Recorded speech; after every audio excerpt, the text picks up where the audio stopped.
Hello students, I am Dhaval sir and I welcome you all to my first lecture of your social science subject, and our today's first topic is your chapter number 1, Arrival of Europeans in India. So basically, why this chapter we are going to study? The reason for that is the Europeans. Why they wanted to trade with India? The main reason for the Europeans to trade with India was our Indian spices, our Indian cotton clothes, muslin, indigo, etc. Right, so this all things were very much in demand in the European countries. The Europeans, they used to carry on trade with India from years through Constantinople. Right, at that time the Arabs were in control of that place. They used to charge amount from the Europeans to carry on their trade through the land route, that is through Constantinople, to reach India. But the major problem was that in 1453, right, the Turks, Turks, they had attacked the Arabian people and they had taken away the control of the Constantinople. And so as they came in control over Constantinople, they did not allow the Europeans to carry on their trade through that land route.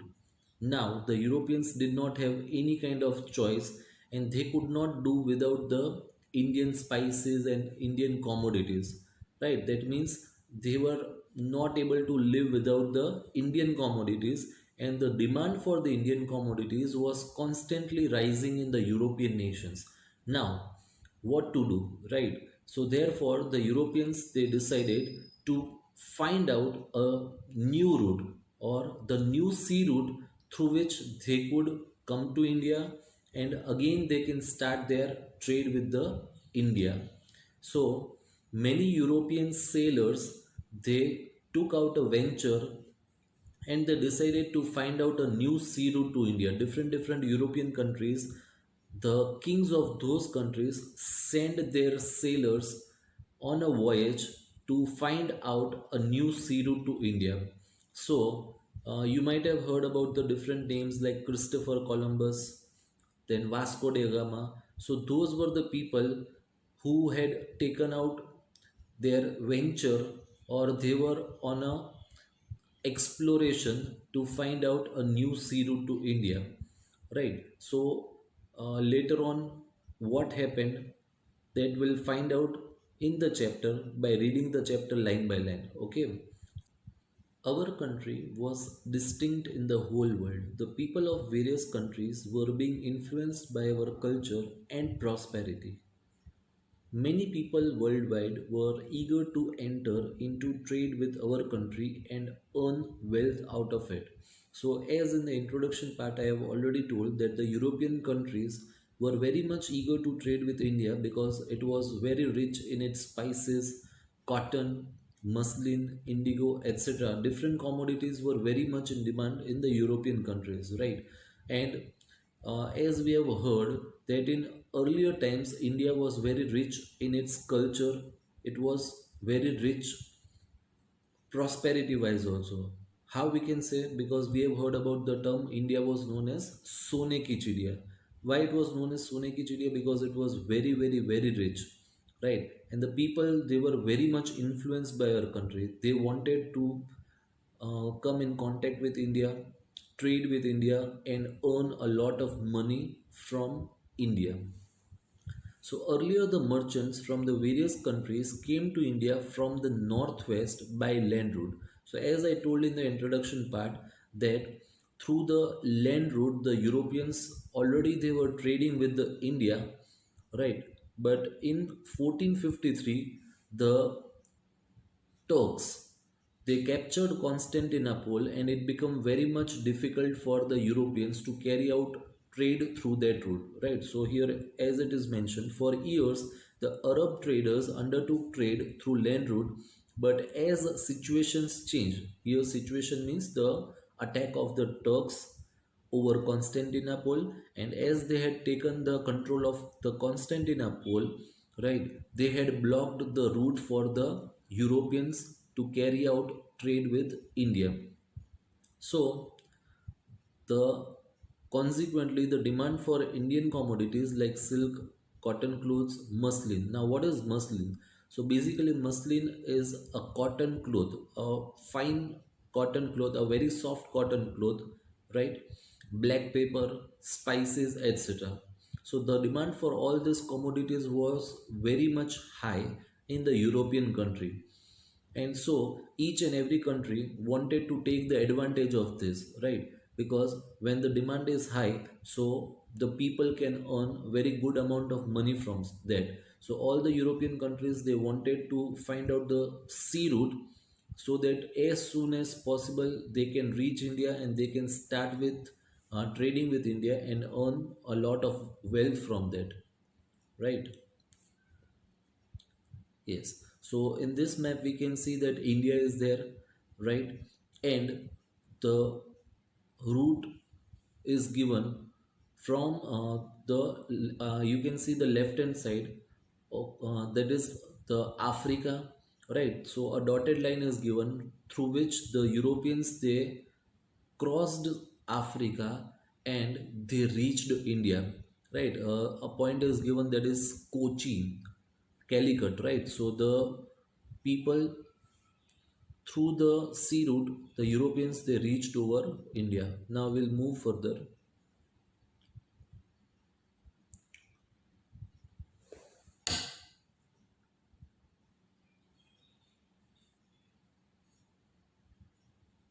Okay. Subsequently, some adventurous sailors of Europe and other countries started the search of a sea route to come to India. So that also I've already discussed in the introductory part. Now we'll study about Christopher Columbus. So who was Christopher Columbus, right? So Columbus was an Italian explorer. Now what is the meaning of explorer? Explorer means a person who sets out expedition and he tries to find out a new place. So Columbus was an Italian explorer and he was one of the brave soldiers who ventured out to find out the sea route to India. He thought that one can go to the east via west also. That means you have seen the both the direction, that is the west part and the east part. As you know that the earth is round, so he thought that if a person is in the east, then he can take a round and he can reach the west part. So Columbus started his journey to India and accidentally he reached America. So when Columbus he reached America, he actually had a misconception. He had a misunderstanding that he had actually discovered India, but he had a wrong faith that he had discovered India. So we'll see that as long as he lived, he was under the misconception, that is misunderstanding, that he had discovered the sea route to India. Hence, even today, the natives of America are called Red Indians, and the island group in the Caribbean. Caribbean is the sea, name of the sea, Caribbean Sea. It is situated near West Indies. So, island groups in the Caribbean is known as West Indies, right? From India, the term given is Indies. And even the Americans are also known as Red Indians. Why? Because when Christopher Columbus he had reached America, so he didn't actually know that it was America, right? That was a place which was not known to the people. So he actually thought that it was India, right? So therefore, the people in America, they are known as the Red Indians. The next comes the Vasco da Gama. Vasco da Gama was a native of Portuguese, right? Portuguese is the name of a place, and the person who lives over there is known as Portugal. So it is given Vasco da Gama, a native of Portugal, discovered the sea route to India. He encircled the Cape of Good Hope in South Africa, right? So Cape of Good Hope, Cape of Good Hope is actually situated in Africa, right? That is the African continent. So what he did from Europe, right, he took a roundabout circle, reached near Africa, and from there he again reached to India, that is encircling around Africa and reaching India. Okay, and he reached the port of Calicut on 22nd May 1498 after crossing the Indian Ocean, right? When he reached India, he reached to Calicut, and the ruling king, right? The king who used to rule at Calicut was Zamorin, okay? And when Vasco da Gama reached over there, he took his permission to trade with India, and Zamorin gave him the permission to trade with India. So therefore, the Portuguese established a fort in Calicut for trade in 1500 century. They fortified it. Fortified means what, right? So fortified means to protect. They had established their fort. Fort, you might have heard the word in Gujarati we say killa, right? So they had established their fort, and to fortify it means to build up huge walls in order to protect. That means in order to provide safety, huge walls are built across the fort so that no one can attack it easily. Okay, so what did this Portuguese people do? They fortified it and appointed a commander in chief, namely Albuquerque. Right, so the name is Albuquerque. Right, so a commander was established to safeguard the fort. Safeguard means to protect the fort. Moving northwards, Albuquerque conquered Goa.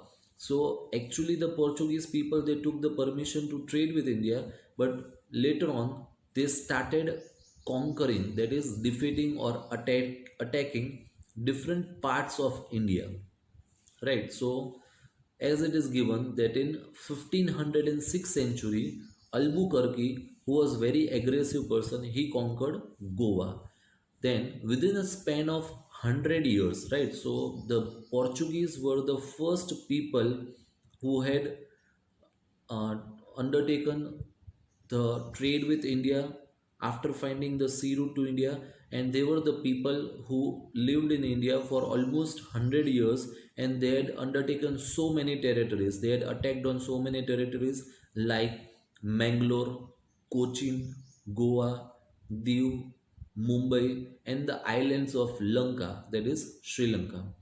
Then the next paragraph given is end of the Portuguese rule in India. So how did the Portuguese rule in India came to an end, right?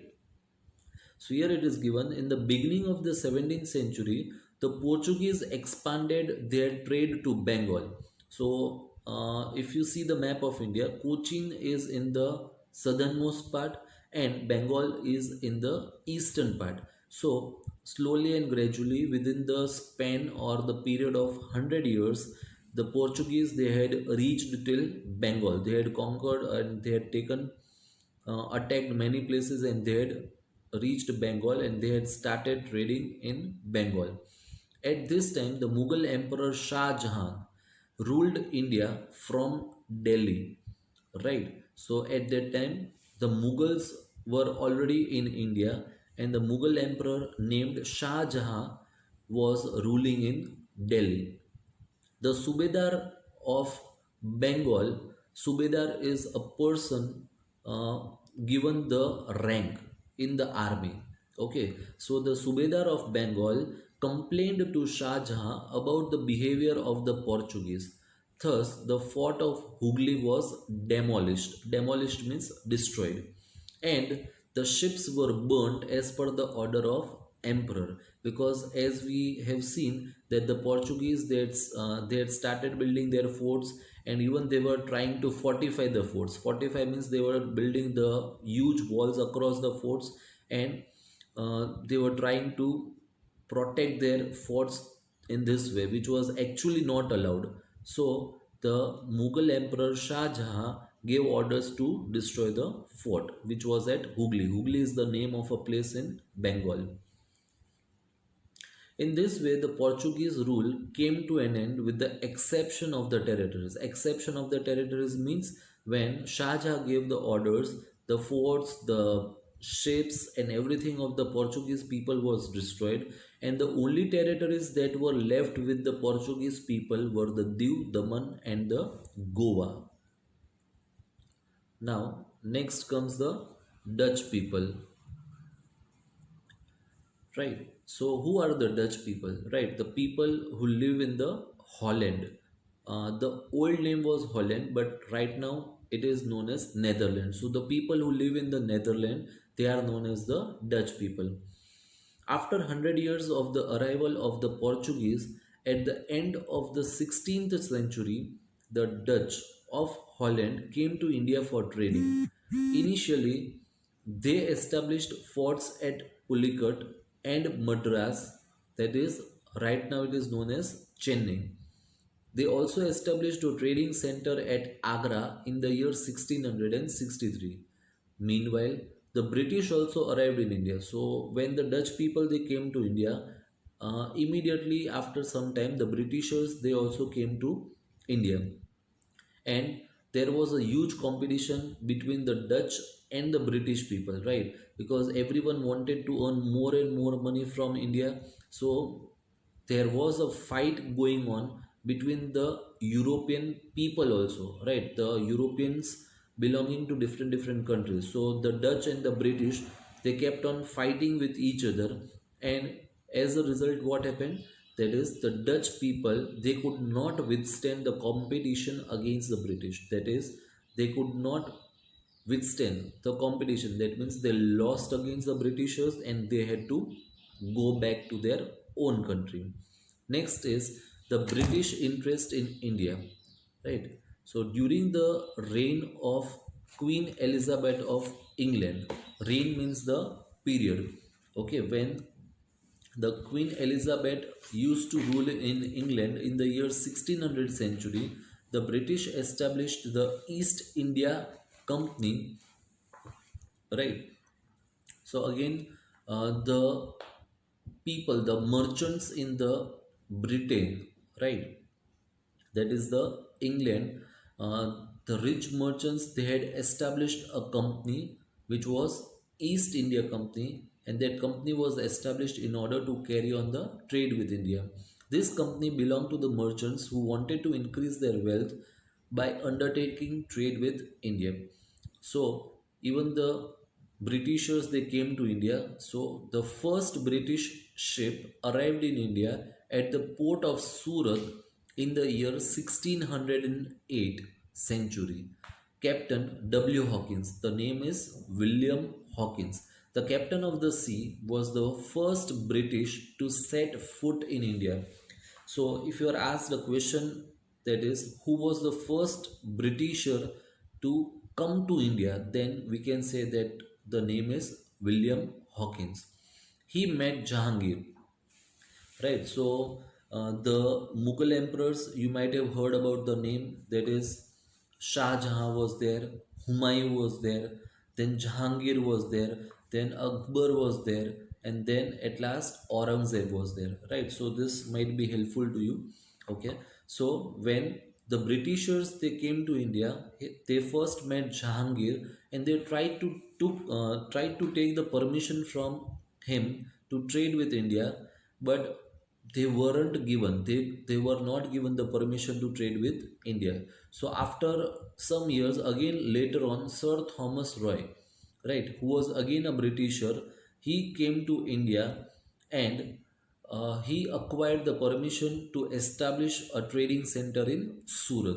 So Sir Thomas Roy was the person who got the permission from India to trade in India, right? So they established their first trading center in Surat. Later, Delhi went into the hands of Shah Jahan.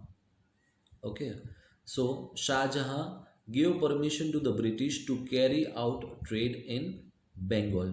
So first, in the beginning, the Britishers they set up their trade in Surat, and later on, they were given the permission to trade in Bengal with the help of Shah Jahan.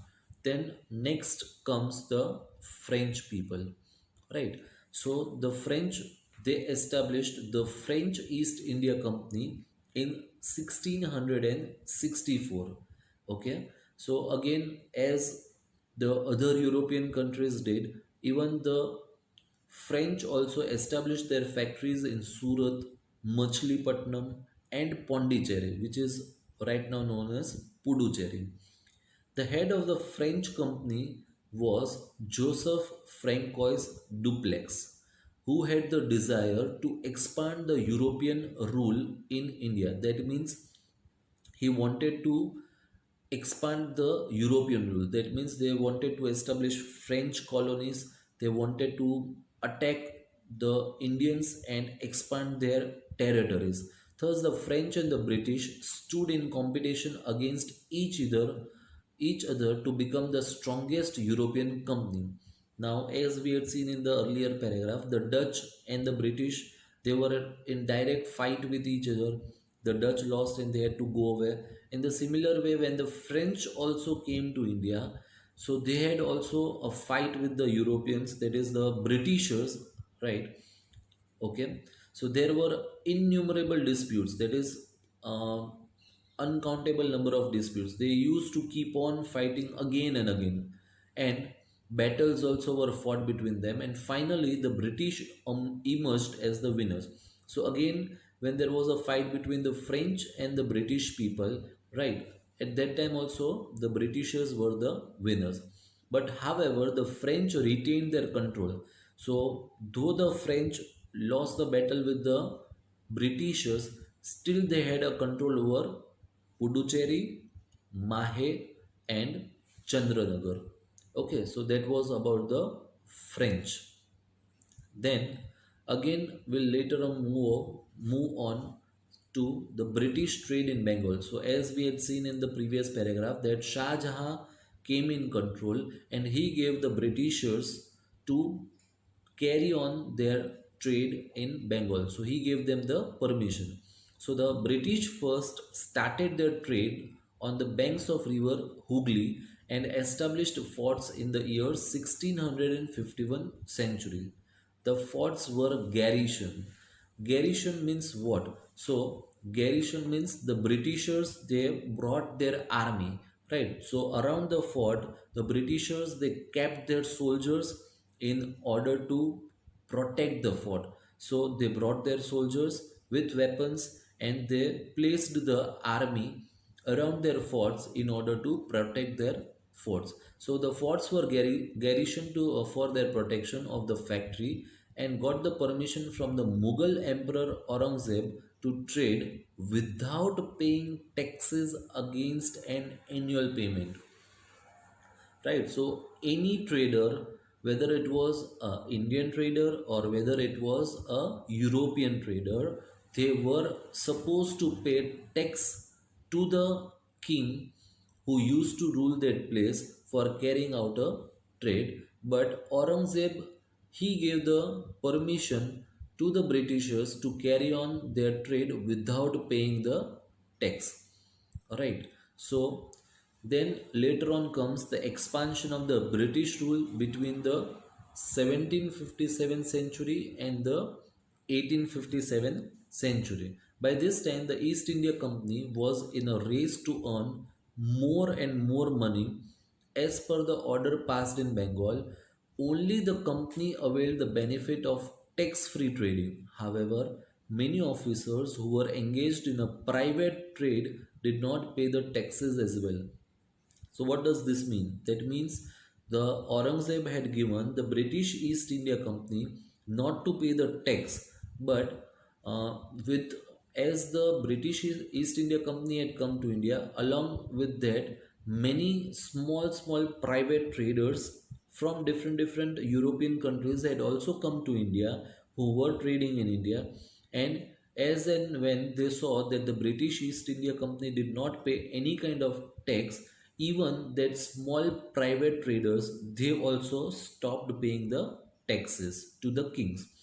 As a result, the income generated from the tax collection in Bengal reduced, which in turn was opposed by the Nawab of Bengal. So at that time, the Nawab of Bengal was Murshid Kuli Khan. So the Murshid Kuli Khan did not like this thing at all, right? Because his income was reduced because of the non-payment of the tax. This dispute kept on recurring even during the time of Alivardi Khan, that is, after Murshid Kuli Khan, right? The king who was who took away the throne was Alivardi Khan. After Alivardi Khan, his son Siraj Udollah took charge. That means after Alivardi Khan came Siraj Udollah. He got invited into a major battle with the British. So when Siraj Udollah came, even at that time, the same situation was prevailing. That was the Britishers did not pay the tax at all, and this thing was not liked by Siraj Udollah at all. So he had a great dispute with the Britishers, and as Siraj Udollah was very strong, the Britishers had to plan something very strong to uh, make Siraj Udollah defeat. Right. So further we'll see, that is Battle of Plessy. So Sirajudullah became Nawab of Bengal in the year 1756. Right. He had an overwhelming influence over the British. That means he had a great influence. Right. The Britishers were scared of the Sirajudullah. That means the Britishers knew that Siraj-ud-Dowlah was a very powerful king, and it was not easy for the Britishers to make Siraj-ud-Dowlah lose the battle. Okay, so the British helped the competitors of Siraj-ud-Dowlah by conspiring against him. So here conspiring means to make secret plan, right, with the help of other people in order to uh, defeat the other person. So this Britishers, what they did, they took the help of the enemies of the Sirajudullah, right? So they came in contact with the enemies of Sirajudullah. They made secret plans, and they made plans how to defeat Sirajudullah. So they may conspiring against him so that he would not remain on the throne of Bengal. There were frequent conflicts with the British merchants regarding payment of taxes. When British merchants failed to pay taxes which were applicable to both Indian and foreign merchants, the situation came to a boil. Situation came to a boil means the situation become extremely difficult, right? He ordered that the British should not fortify the factory, pay the taxes as per the rule, and trade as per the terms and conditions. So Sirajudollah, as we have means as I told that he was a very strict ruler and he was very much powerful. He gave the Britishers that they cannot fortify their forts. So as I told in earlier previous part, that to fortify means to build huge walls across the forts in order to defend themselves or in order to safeguard or protect themselves. So Siraj Udollah told the Britishers that they cannot fortify their forts and they have to compulsorily pay the tax to him. Okay, so this provocation was enough for Siraj to opt for war. So the Britishers, they told Sirajudullah that they won't be paying any kind of tax, and this thing made Sirajudullah very angry, and he decided to fight a war against the Britishers, and he succeeded in expelling the British from Calcutta. So when he fought with the Britishers, Sirajudullah was successful, and he removed the Britishers from Calcutta. Right. So as this news reached the other British officer whose name was Robert Clive, right? He when came to know about this thing, so he was ordered to take the situation under control. So we'll look further. The British counter attacked under the leadership of Robert Clive. So again, Robert Clive was a British officer. Okay, so Clive bribed Mir Jafar. Again, who is Mir Jafar? So Mir Jafar was the commander in chief. So commander in chief means the person who is the head of the army. So Mir Jafar, who was actually the commander in chief of the army of Siraj Udollah, the British officer Robert Clive bribed him. Right. So how did he bribe him? That means the Clive, he bribed him by giving him a promise that if he would help the British army to defeat Siraj Udollah, then they will make him the king of that place. So we'll read out the paragraph. So, the commander in chief of Surajudullah, with a promise to confer the throne of Bengal to him and convinced him to join their side.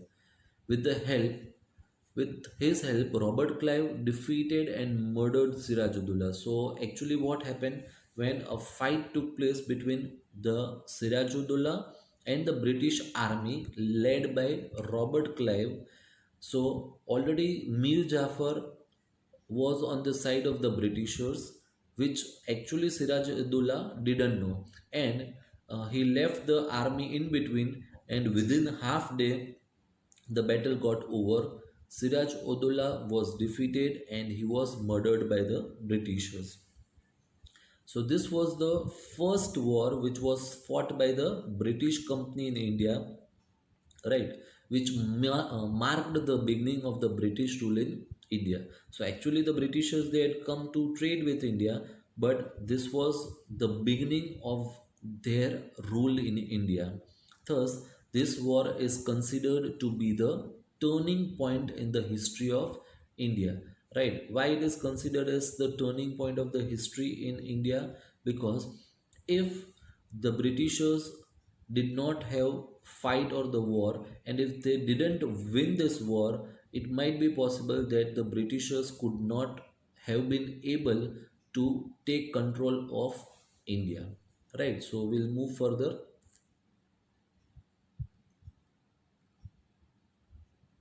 Yes, now next is Battle of Buxar. So as it was promised by the Britishers, Mir Jafar was made the Nawab of Bengal.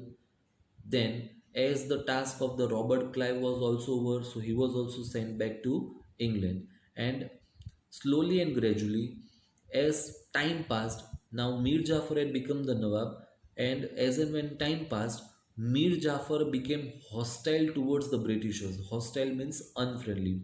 How? So uh, actually the Britishers did not pay the taxes and anything to Mir Jafar also. So even he, after becoming the king, didn't like this thing, and he constantly had fight with the Britishers. So the company decided to replace him with his son-in-law, Mir Qasim. So his son-in-law means Mir Jafar's daughter's Mir Jafar's daughter husband, right? So the husband of Mir Jafar's daughter was Mir Qasim. So he was made the Nawab of Bengal, and Mir Qasim was an efficient, disciplined, and a clever ruler. Okay, so he was not a stupid fellow, he was a very clever ruler.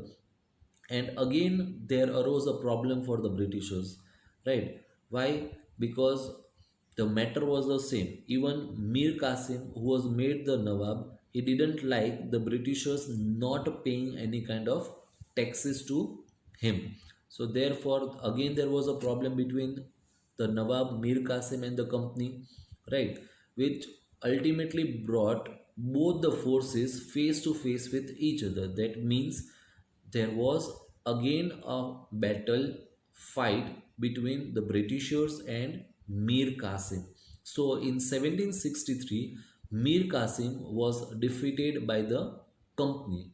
That means Mir Qasim lost the battle and he escaped. So luckily he was able to escape the place.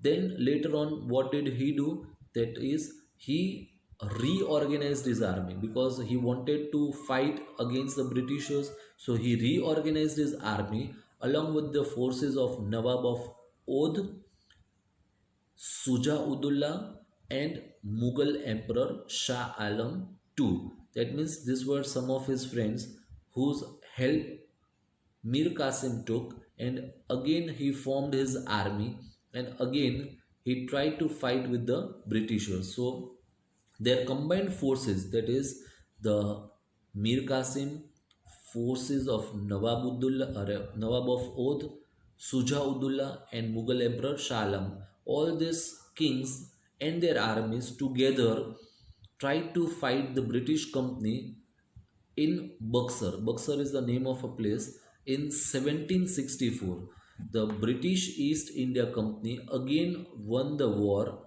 and all of a sudden, that is, after winning the war, the territories of Nawab of Oudh, Sujaudullah, and Mughal Emperor Shah Alam, right? So they were the kings. Even their territories were also taken away by the Britishers, and so due to that, Bengal, Awadh, that is right now Lucknow, and other Mughal empire came under the control of the Britishers.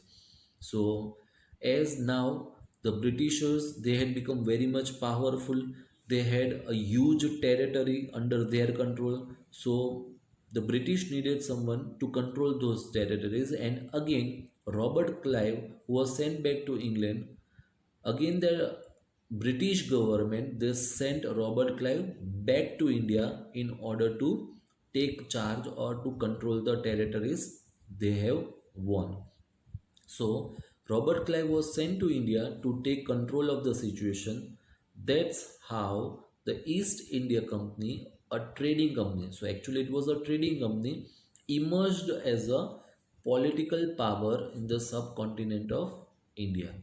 Okay, so this is how the European countries came to India, and amongst them, that is the British people, they were able to attack the other Indians and gain political power in India. Okay, and later the rest is the story. We all know that the Britishers, they ruled India for almost 200 years. Okay, and how the Indian people were treated. So here is the end of the story, and thank you so much for watching the video.